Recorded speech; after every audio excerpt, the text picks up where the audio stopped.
Word from the Lord. Again, we're going to talk about marriage and relationships. We've been dealing with that. And the last time that I talked with you, we talked about the layers that we need and how that two can become one. In Matthew chapter 19 and verse number 5, we'll go to the same text, and the Bible says, and said, for this cause a man shall leave father and mother and cleave to his wife, and they twain shall be one flesh. How does two become one? The first segment we really did talk about that layer of love that you need, the true love that you need in order to start the process of two becoming one. But tonight I want to talk about something that's a little bit different. I know when we talk about love, the next thing we go to is trust, but I don't want to go to trust. I want to go to communication.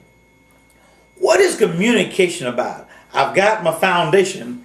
Now I'm going to communication. Well, when I talk about communication, there's some things, there's some word and phraseology and definition.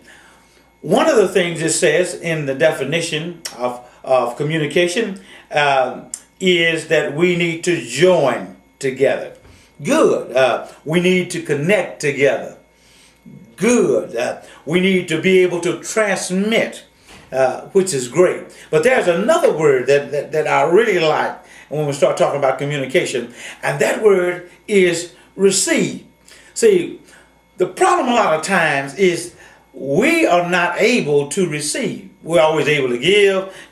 I'll give you a piece of my mind. I want to tell you all, and I'll say this, I'll say that. But can you receive? What destroys most marriages, what destroys good relationships is the lack of communication. I'm not talking about just talking, I'm talking about actually communication. Because when one gets angry, the other one goes down, one up, the other one, there's no communication. And it brings about turmoil in the relationship. So let me help you with that. Well, I've got a couple of cell phone here. These are actually communication devices. This is what they are. In other words, when you have communication devices, you can take this one and allow this one to make contact with this one. Now, when I call on this one has to receive. This is the giver, this is the receiver. But sometimes this one is the giver and this is the receiver. Let me say this. If I take this one away and just have this one, I can give on this one, but it can't give and receive of itself. It needs the other one to be the receiver. One has to give, one has to receive. One has to receive, one has to give.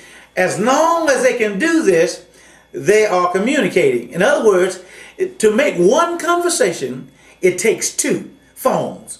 One conversation, it takes two phones. In other words, now, I don't know how she looks, I don't know how he looks, he's wonderful, she's great, but without communication, you don't have anything. So if you want your relationship smooth, you got to have communication one to the other.